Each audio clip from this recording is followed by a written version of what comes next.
Oh, someone's at the door. Come How are on ya? in. Hi, Beth. Hey Nancy, how are you? Hi, honey. How Good. are you, Kev? Very good, very good. Happy St. Patrick's Day. Look at Mini Kevin. Mini Kevin. Well, we brought you a few things today. We're going to do a little bit of baking, I hear. Yeah, I can't wait. I never used fondant. Well, this is the first time that we've actually mixed fondant with Guinness and buttermilk and raisins.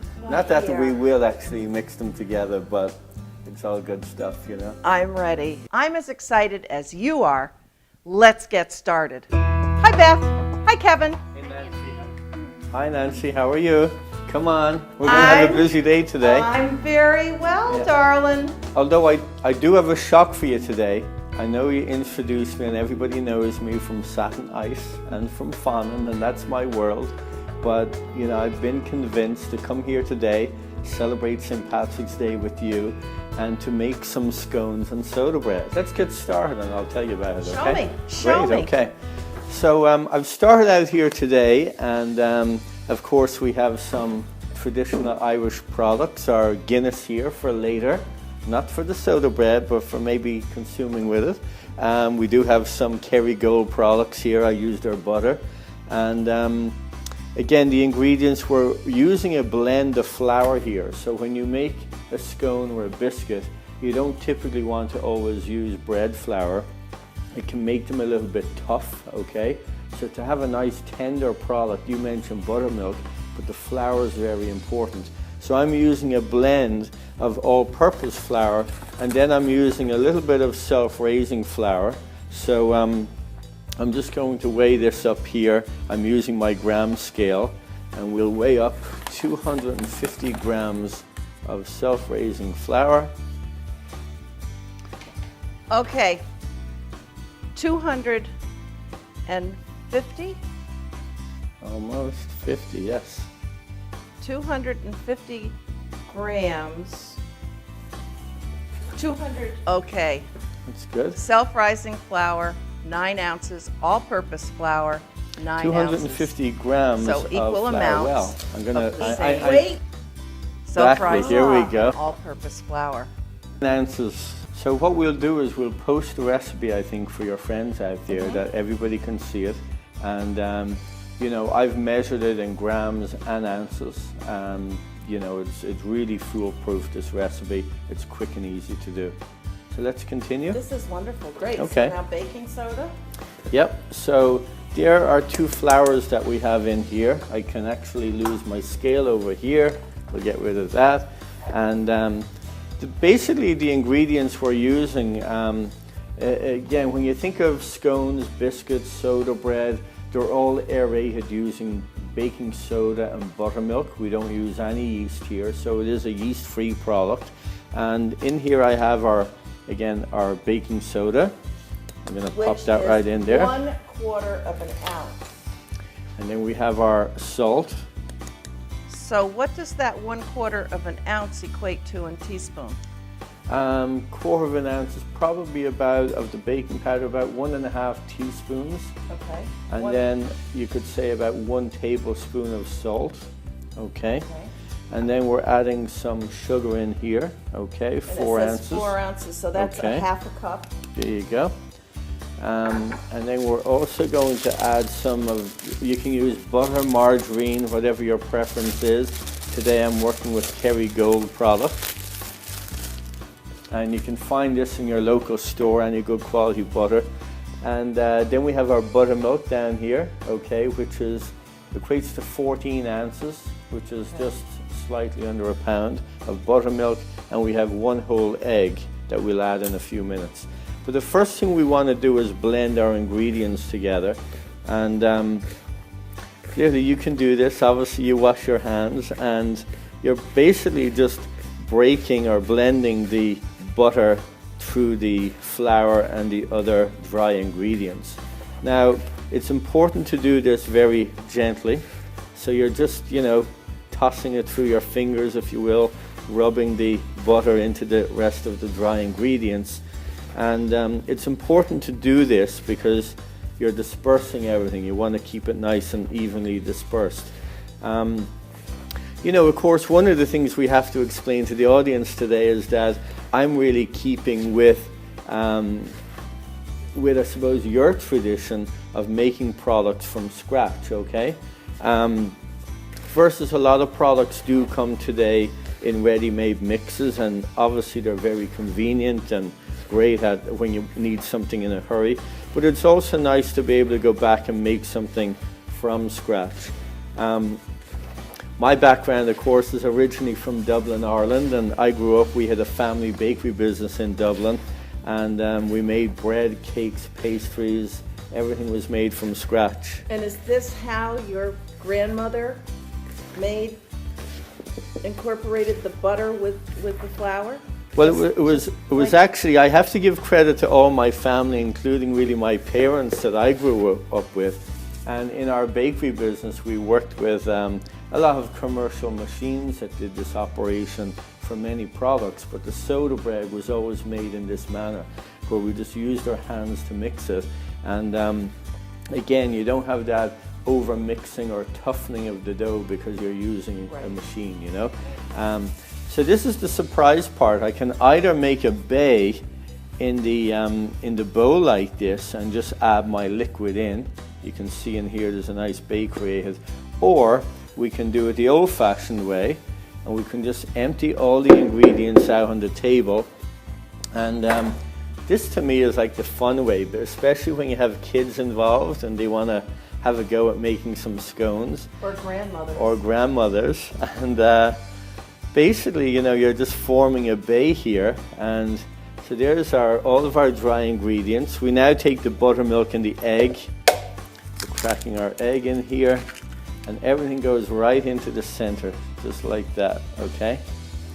Everybody always watches this and they're ready for the sides of this to open up and for my dam to break, so to speak. But it's really easy to do this. And you're just mixing it in like this, and you start to pull in the ingredients and blend them together. It's like old-fashioned mud pies. And again, by doing it this way and just using your fingers, you're mixing it very gently. So it's very important that you don't overmix the dough. And you just pull everything in together like this on the table. And again, gently just bring that dough and flour and the wet ingredients with the dry ingredients together. And yeah. And you can see how simple this is from literally weighing up to making this final dough. It's literally just a matter of minutes. So, you know, it's one of those breads that you can make very, very quickly in a short amount of time. And we have the gold. A little bit more dusting flour on top.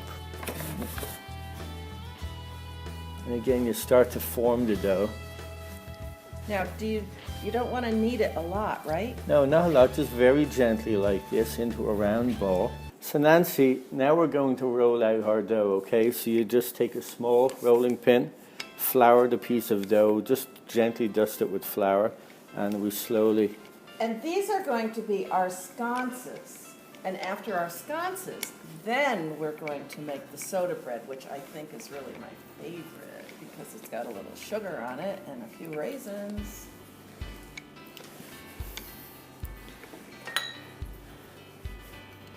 So I'm just using a little bit of flour here. This is a small 1.5 inch round cutter. You can use any shape you wish at all.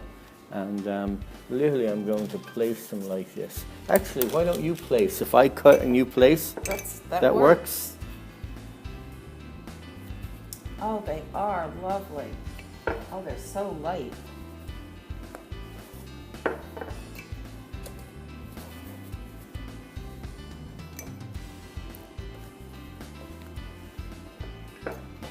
Okay, excellent. And the next part of the project we're going to do is just take a little bit of, this is an egg. It's a little bit of egg diluted with water. And we just want to paint the top of the scones. And that will give it a nice golden color when they come from the oven. So just very gently paint the scones. Again, the dough is a nice tender dough. We're using self-raising flour. We're using all-purpose 50-50 blended together. It's got sugar in there, it's got some butter in there, it's got buttermilk.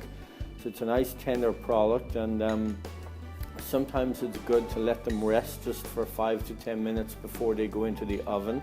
The dough becomes nice and relaxed, and then once they go in and they hit the 450 degrees heat, they'll pop in the oven. And we'll bake them for 14 minutes at 450 degrees Fahrenheit. Excellent. Our scones are ready to bake. Here we are, so we're going to make some traditional Irish soda bread. And this is a recipe that truly I've worked with all my life. It's really, again, fast, simple, easy to do. I know we have the scones in the oven right now, so let's jump into this real quick. If that's good. Go. So again, just real quickly, what we have in here is all-purpose flour. We have 11 ounces, baking soda 11 ounces, salt ½ ounce, sugar 2½ ounces, margarine or butter, I'm using Kerrygold 2½ ounces, buttermilk we have 390 grams or 18 ounces, and then we have 12 ounces of raisins, which I have over here ready to go. So I'm going to start with, again, all the dry ingredients in the bowl, and I'm going to blend these really quickly. Okay, so I have my buttermilk here. I added a touch of vanilla in here, just a couple of drops. It depends on your flavor and what you like. So just add that in there like that. And Egg? no egg in this, actually. We don't put an egg in this one. And again, we gradually just bring it in and we mix it together. Just adding a little bit more buttermilk here. Just to soak up the last of the dry ingredient. With so many products where, we ate stews and corned beef, and these products were gravies, and that's exactly what they do. They slice and serve the soda bread with those meals, and obviously it's such a tradition as well on a day like St. Patrick's Day. So now that we have the dough complete, the next stage is I'm just going to add just a slight more, just a dash of buttercream, and what we'll do is just wet the surface of the dough. Now I'm blending in our raisins.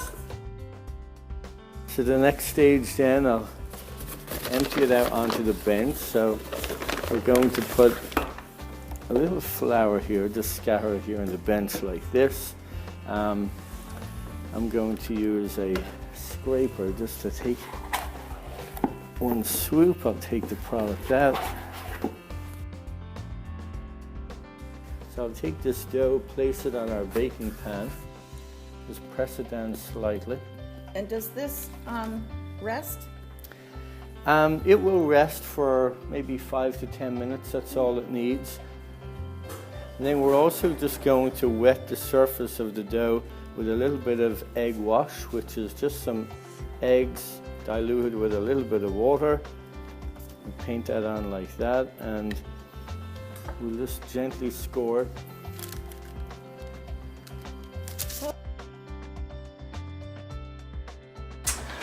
They're done.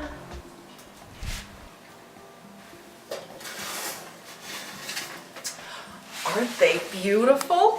Oh, the sweetest part of my day is right now.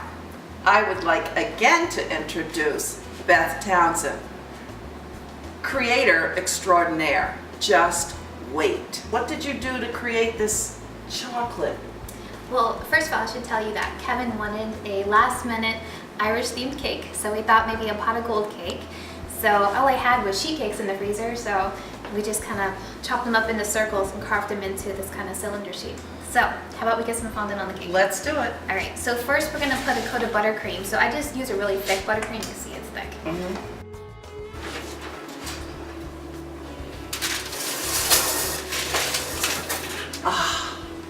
In typical Irish lingo. Brilliant! You saw my hands. Oh, first time ever. And I used dark chocolate and white to create our milk chocolate looking football. Okay, so Nancy, we let this sit out for a little while, so even though it's still a little tacky, I'm gonna go ahead and just spray it down with a little bit of water. I'm just gonna mist it. Okay, now do you Pat it. want it smoother than that? If this was a wedding cake, I would really pay a lot of attention to make sure it's really smooth and perfect. But for what we're doing, because we're having kind of a rustic pot, it's not gonna bother me too much. Okay. So, but if this was a competition cake or being judged, which we're not today, right? Okay, so I'm just gonna spray this a little bit with water. Just a little bit, you don't wanna drown it or anything, it's just enough to make it stick. And then, so I wanna use the same color that we mixed up here, that'll be on the outside, just to have kind of a rim for our pot around the top. So I'm just gonna take a ball here and roll it into a log. And just use your hands. Okay. No. So because I had wet this down a little bit, it sticks fine. Okay. It doesn't have to be too perfect. So we're putting a lot of, just like that. So we're putting a lot of gold coins and candy and stuff in there, so this doesn't have to be perfect. We just want kind of the general shape. So I just like to kind of pound it out into a disc here, just to get it started.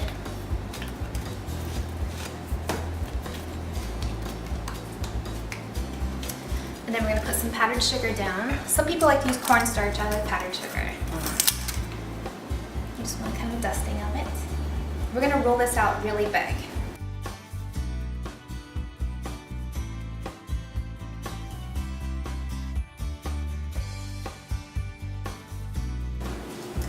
So when you pick up the fondant, you never wanna pick it up like this, because you'll leave little finger tear marks.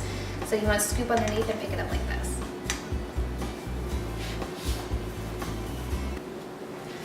And just lay it on top.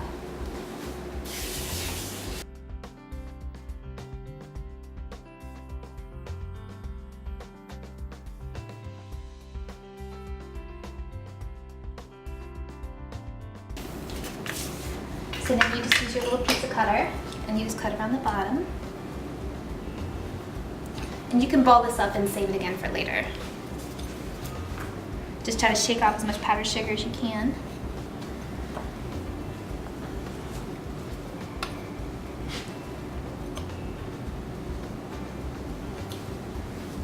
Okay, so there's all kinds of fondant tools that you can use. You can use them to make impressions or modeling. This is what I use for a lot of modeling.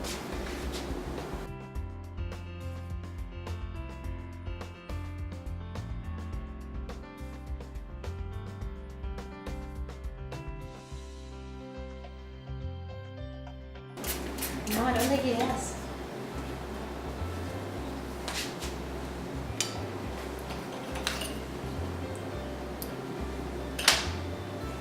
So if you ever don't like anything that you put on the cake, you can just rip it off and start over.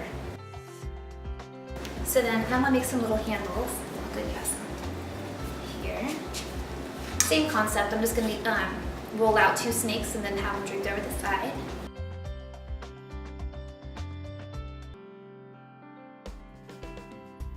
So we have our cake covered in fondant. So it looks kind of rough right now, but we're gonna dress it up.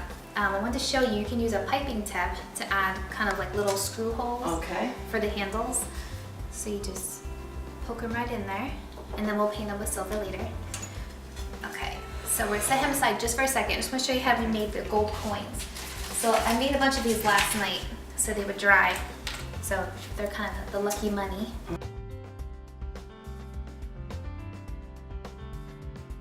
So this is actually my favorite part, is airbrushing the cakes. I think it's the most fun because it just gives it instant life.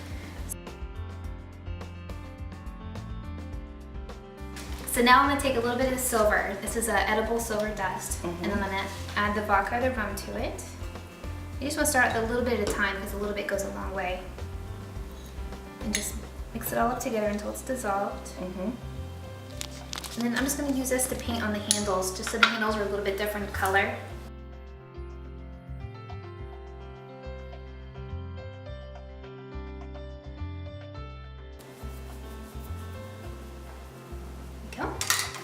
You always want to pay attention to what's the front and back of your cake, so you know you put all your decorations on the good side. So I made this purposely my bad side because I have a little flaw there, so we'll put him in the back. So my little leprechaun here that I modeled after Mr. O'Reilly. Oh, Kevin, how cute. I made him out of gum paste last night. So gum paste is like fondant, but it gets hard. It's more for making models and little figurines and things. So he's all gum paste, so he's nice and hard. He's not going to go anywhere. You can make it out of fondant. You just have to let it sit for a really long time or add some Tylose to it if you don't have any gum paste in the house, and it works the same, but gum paste is good. So what's his...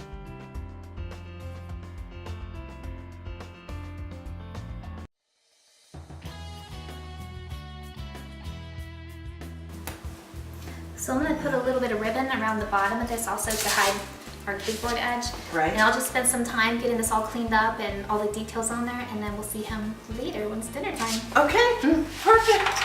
And now it's time for the real McCoy. Sorry, Kevin and Beth. The corned beef. As I always say, make your butcher your best friend. I made my butcher my best friend. And I bought the entire whole brisket. First, I washed it. I took it out of the brine and I washed it. And then I put it in the pan with a couple quarts of water. And I brought it to a boil, and then I put it in the oven at 325 for probably 4 hours, 5 hours. And then I took it out, I cooled it down, and I put it in the refrigerator. Now I'm going to bring this to a boil, and then I'm going to add everybody's favorite, the cabbage. You just still add the cabbage, the onions, the potatoes, and the carrots. And now if you don't want to cook a whole brisket, many people, because it's much leaner, just want the first cut.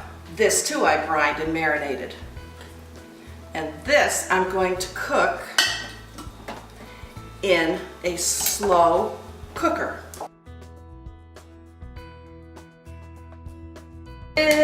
Sealing all that goodness in. And then the electricity. And we're going to cook it on low for as long as you want. Oh, look at that. That is going to be scrumptious. Brilliant. Kevin will say, this is brilliant, Nancy.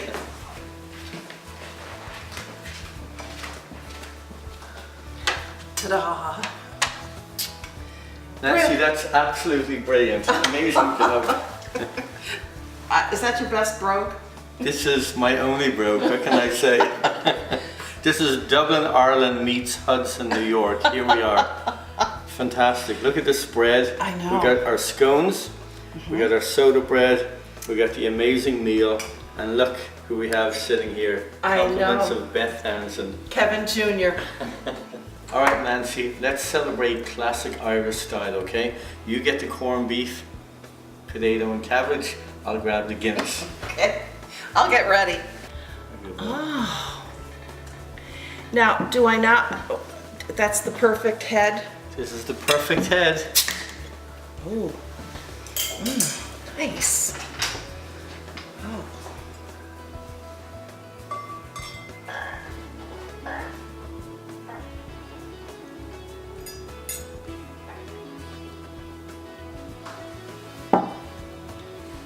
Perfect way to celebrate St. Patrick's Day.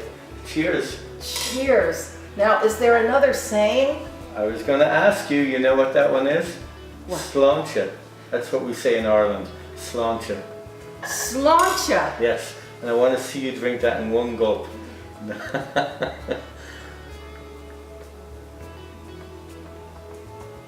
Let's go. Oh, just a bite. Just a little bite first. Let me grab some of this. We'll keep it all going. Suppose I have to serve you now. Some potatoes, you know, they're my favorite. I know. I know.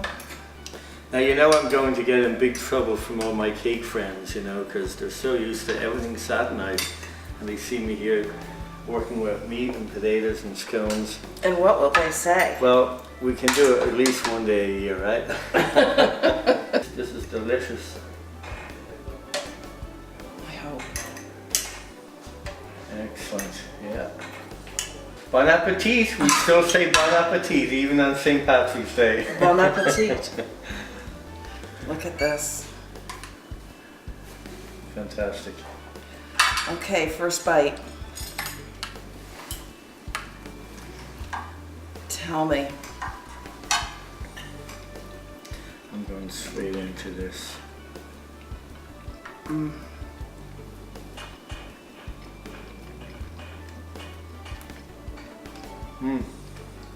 Delicious. Excellent. Well, folks, I guess that wraps it up, okay? Fantastic. Sláinte again. Sláinte. Happy St. Patrick's Day. Happy St. Patrick's Day.